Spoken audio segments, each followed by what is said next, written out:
Good morning, 11th. Welcome to the another day. I want to mention here one important thing, that the first day when I deliver the lecture, a large number of students from math section sent me the work. Yesterday was a second day. There was several topics with some questions based on significant figure. So I expect that there are a more number of students from math section send me the work, but it is very surprising, shameful that none from the math section send me the work. ये क्यों हुआ ये तो वही जाने, लेकिन उन्होंने अपना लेवल बता दिया है कि वो किस लेवल को बिलोंग करते हैं। खैर, अब उन्हें भेजने की कोई ज़रूरत नहीं है। मैथ सेक्शन से कोई बच्चा काम ना भेजे तो भी ठीक है, कोई फ़र्क नहीं पड़ता। चलते हैं नेक्स्ट टॉपिक पे, जो हमारा थर्ड रूल था, जिसे हमने कहा है law of multiple proportion.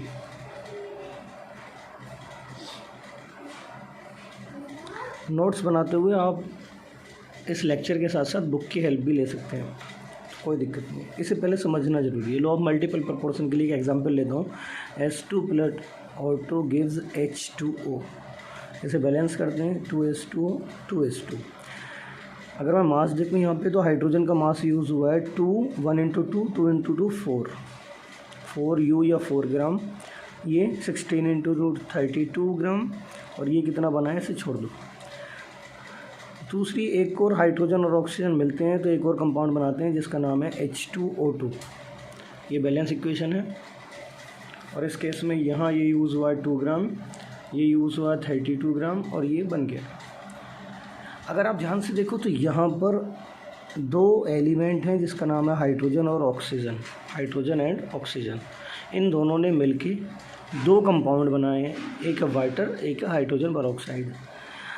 In compound को बनाते हुए एक एलिमेंट यानी ऑक्सीजन का अमाउंट फिक्स रहा है, डेट इज़ 32 ग्राम 32 ग्राम, और दूसरे एलिमेंट का जो मास है वो एक रेशियो शो कर रहा है। 2 और 4 ग्राम है, तो इसे हम कह सकते हैं 1:2। बस यही क्या है, लॉ ऑफ मल्टीपल प्रोपोर्शन। अब इसे कैसे लिखेंगे या कैसे समझेंगे, लर्न करने के लिए रटने की ज़रूरत नहीं है। देखो यहीं से मैं बताता हूँ। When two element can combine to form more than one compound। तो लिखने का तरीका देखो, when two element can combine and form more than one compound, then the mass of one element that combined with fixed mass of another element are in small whole number ratios। दो element combine करेंगे, एक से ज़्यादा compound बनाएंगे, तब एक का मास जो दूसरे के फिक्स मास के साथ रिएक्ट कर रहा है हमेशा होल नंबर रेशियो रखेगा। I repeat, when two element can combine to form more than one compound, then the mass of one element that combined with fixed mass of another element always bear a simple whole number ratio। ये है आपका law of multiple proportion, important भी है। Next पे चल रहे हैं। Next one है आपका एवोगैड्रो लॉ। एवोगैड्रो लॉ, इसके नाम में ही इसकी ट्रिक छुपी हुई है। A for amount, V for volume. और आपको पता है अमाउंट की यूनिट होती है मोल। यानी वो कहना चाह रहा है कि अगर हम वॉल्यूम की बात करें तो उसमें मोल कैसे होंगे, सेम। तो बस इसे भी डिफाइन कर लेते हैं। डेफिनेशन के लिए एवोगैड्रो लॉ एप्लीकेबल होता है गैसेस पर। किस पर? गैसेस पर। तो हम कह सकते हैं equal volume of all the gases, equal volume of all the gases at same temperature and pressure should always have equal number of molecules।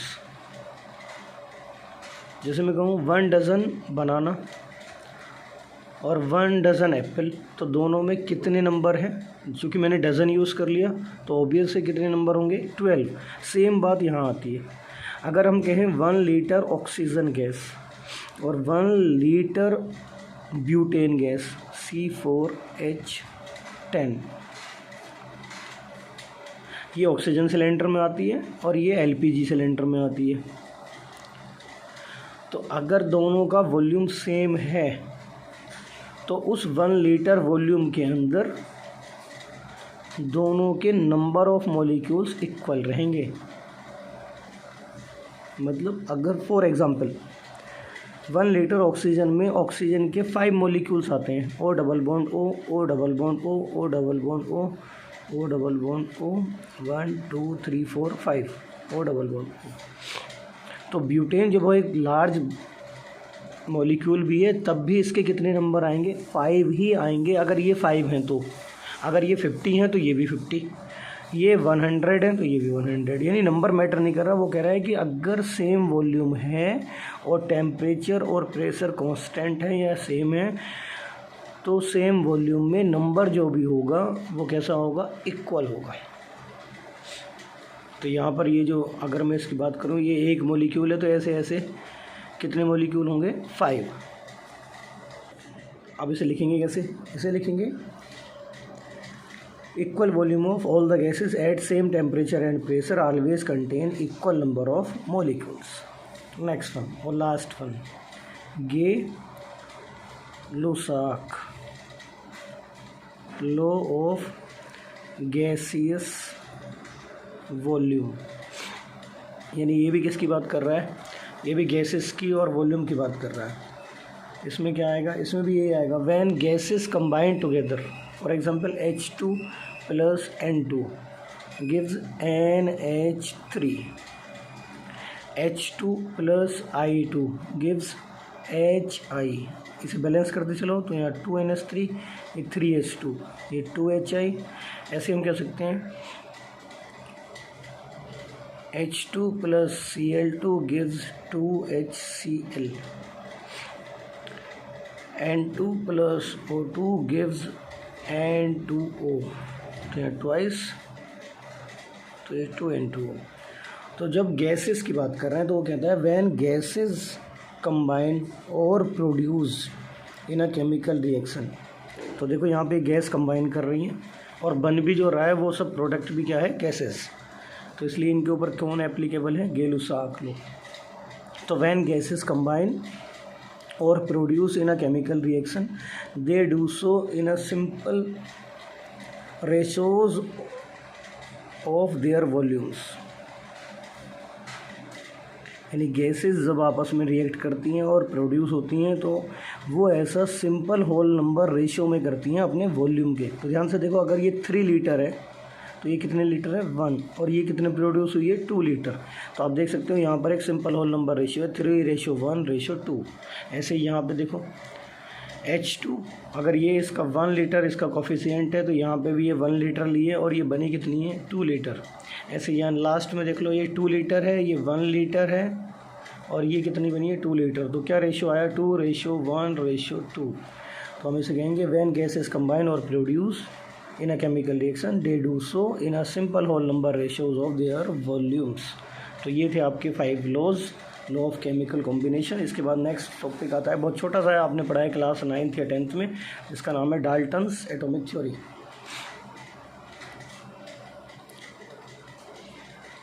इसके कुछ पॉइंट्स हैं, बस उन्हें ध्यान कर लो। क्या कहा डाल्टन ने, पहला पॉइंट,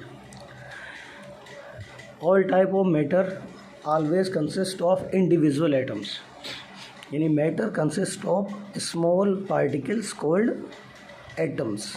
हर एक मैटर में स्मॉल पार्टिकल होंगे जो इंडिविजुअल हैं, जिन्हें डिवाइड नहीं कर सकते, वो एटम्स कहलाएंगे। दूसरा, एटम्स ऑफ सेम एलिमेंट, यानी एक ही एलिमेंट के हैं अगर वो, आर आइडेंटिकल इन मास, यानी अगर एटम्स एक ही एलिमेंट को बिलोंग कर रहे हैं, जैसे मैंने कहा आयरन एलिमेंट, तो उसके सारे एटम्स बिल्कुल कैसे होंगे, आइडेंटिकल इन मास, यानी प्रॉपर्टीज़ में भी आइडेंटिकल, मास में भी आइडेंटिकल। और atoms of different element always differ in mass.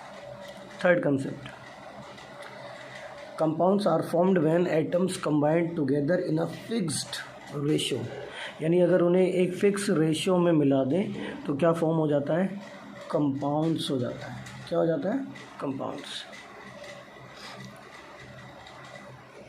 Fourth point, in chemical reactions atoms are neither created nor destroyed, they are only rearranged.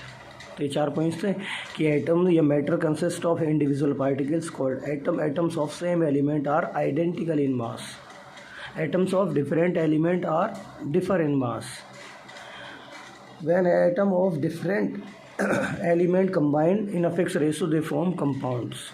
And the fourth one, during combination या during chemical reactions atoms are neither created nor destroyed, they are only rearranged. Next small topic is atomic mass. Atomic mass, as the name indicate, mass of the atom is called atomic mass. लेकिन आपको पता है atoms कैसा particle है, smallest. अब smallest particle का मास कैसे निकालें, कोई टेक्निक तो थी नहीं वे करने की कि ये आयरन की एक रोड है, इसके अंदर से एक छोटा सा एटम निकाल लो बाहर को और उसे वे कर लो। इतना आसान है नहीं, क्योंकि very very very very very tiny particles होते हैं ये। तो ऐसे में साइंटिस्ट ने इस प्रॉब्लम को कम करने के लिए उसे रिलेटिव मास दे दिया। रिलेटिव मास का मतलब है उन्होंने एटॉमिक मास को एक दूसरे के साथ अरेंज कर दिया, यानी किसी एक का मास देखो, जैसे एक ये पतला लड़का है जिसका वेट 10 kg है। अब ये हमें 10 kg तो हमने वे कर लिया, लेकिन अगर वे नहीं करा तो हमने कहा इस पतले लड़के का वज़न 1 है और इस मोटे लड़के का वज़न कितना होगा। तो अगर हमें दिखाई दे रहा है कि ये मोटा इससे जस्ट डबल है तो इसका वेट कितना हो गया, 2। ऐसे ही कोई और इससे भी हैवी आ जाए और वो इस फर्स्ट वन के रेस्पेक्ट में कितने टाइम दिखाई दे रहा है हमें, 3 टाइम्स, तो उसका वेट कितना हो जाएगा, 3 विदाउट एनी यूनिट। यानी अगर हम इसे वे ना करें तब।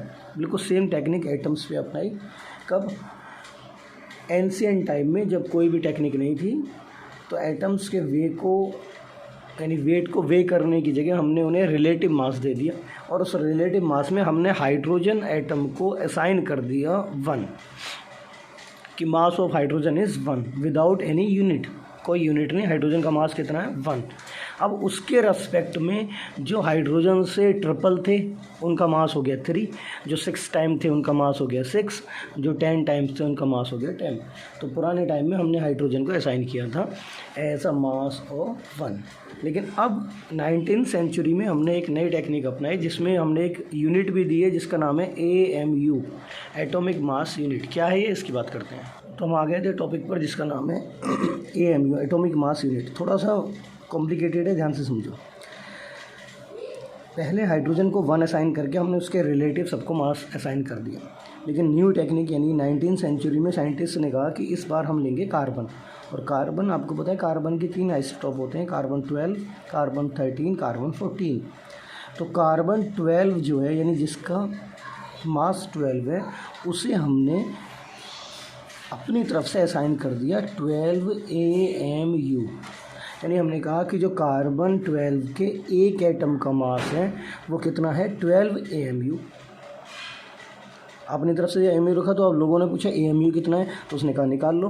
कार्बन के एक एटम का जो मास होता है बाद में हमने वे कर लिया स्पेक्ट्रोस्कोपिक टेक्निक से, वो होता है 1.9926 × 10⁻⁻23 ग्राम। यानी इसे हम लिखने की कोशिश करें तो ये लिखा जाएगा ऐसे 0.000000 22 zeros और उसके बाद 19926। अब इतनी लीस्ट टर्म को बड़ा करने के लिए हमने यहाँ पर इसे यूज़ किया है जिसका नाम है AMU। अब कैसे यूज़ किया है, अब देखो कार्बन 12 के एक एटम का मास कितना है, 12 AMU। तो हम लिख सकते हैं यहाँ पे 12 AMU इक्वल टू क्या है, मास ऑफ 1 कार्बन एटम। तो 1 AMU कितना होगा, 1/12 ऑफ कार्बन एटम और 1 अब ये देखो ये है कार्बन के एक एटम का मास जो बाद में पता चला। अब इसे कट कर दो 12 से, तो जब हम इसे 12 से कट करते हैं तो यहाँ पर ये डेसिमल को इधर भेजते हैं 19 के पास और ये 24 हो जाता है। निगेटिव में है इसलिए, और जब कट करेंगे तो ये वैल्यू आ जाएगी 1.66056 इंटू 10⁻⁻24 ग्राम। यानी जैसे हम कहते हैं 1000 ग्राम, इसे हम क्या बोल देते हैं 1000 ग्राम को, सबको पता है 1 kg 1 किलोग्राम बोल देते हैं। तो ऐसे ही 1.66056 इंटू 10⁻⁻24 ग्राम, जो बहुत एक छोटी वैल्यू है, इस पूरी वैल्यू को हम रिप्लेस कर देते हैं किससे, 1 AMU। तो यानी अब हमें हर एक एटम का मास बहुत छोटी वैल्यू में ना लिख के एक सिंपल नंबर्स में मिल जाता है 1 2 3 4 5 6 7 8। तो ये कंसेप्ट है AMU का। यानी AMU बहुत लीस्ट मास को थोड़ा सा सिंपल नंबर में लिखने की टेक्निक है, जो इंटर कन्वर्टिबल स्केल है। जैसे हम कहते हैं 1 किलोग्राम इक्वल टू 1000 ग्राम, ऐसे हम कह सकते हैं 1 ग्राम इक्वल टू इतने इतने इतने इतने AMU। तो उसी तरह से हमने टेक्निक यूज़ की है। अब कैसे लिख लेंगे इसमें, हम लिख देंगे 1 atomic mass unit is 1/12 of 1 mass of 1 carbon atom. अब नोट्स में अगर जब भी आएगी तो आपको केवल ये लिखना है एटॉमिक मास। तो मास of the atoms is called atomic mass.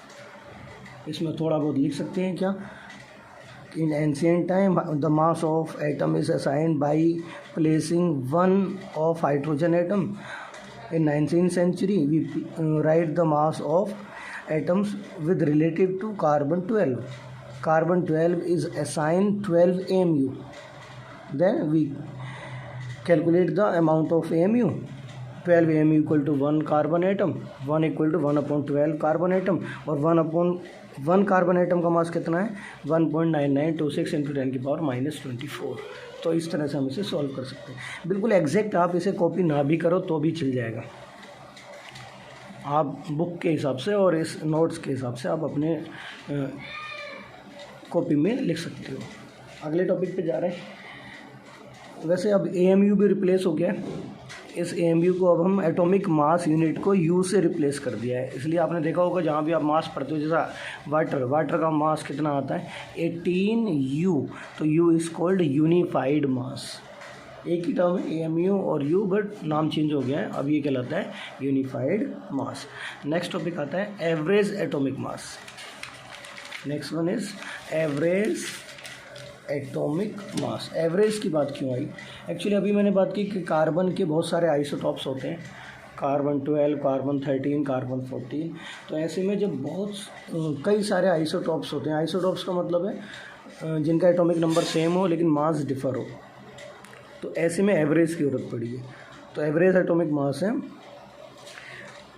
Mass of the atoms according to their percentage. अब वो कितने परसेंटेज में है, जैसे मैं बात करता हूँ क्लोरीन के 2 आइसोटॉप होते हैं 17Cl35 और 17Cl37। लेकिन हमने क्लोरीन का जो मास पढ़ा है वो पढ़ा है Cl का 35.5। तो ये कहाँ से आता है, वो आता है एक्चुअली इसकी परसेंटेज से। क्लोरीन का जो ये वाला आइसोटॉप है ये 75% होता है और ये होता है आपका 25%।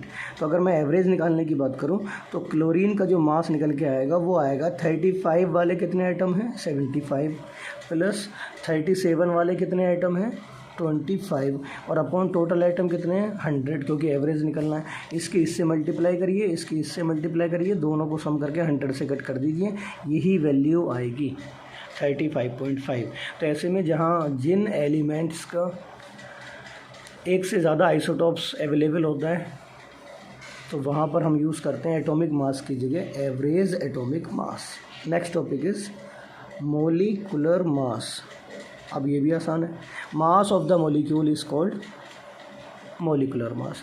यानी molecular mass is a sum of the atomic masses of the element present in a molecule। जैसे मैंने बात की अब ग्लूकोज की C6H12O6, तो इसका मोलिकुलर मास है इसके अंदर प्रेजेंट सारे एटम्स का मास का सम। अब कैसे निकालते हैं, देखो यहाँ पर 3 एलिमेंट है कार्बन हाइड्रोजन ऑक्सीजन। कार्बन के एक एटम का मास 12 मल्टीप्लाई बाई कितने नंबर हैं उसके 6।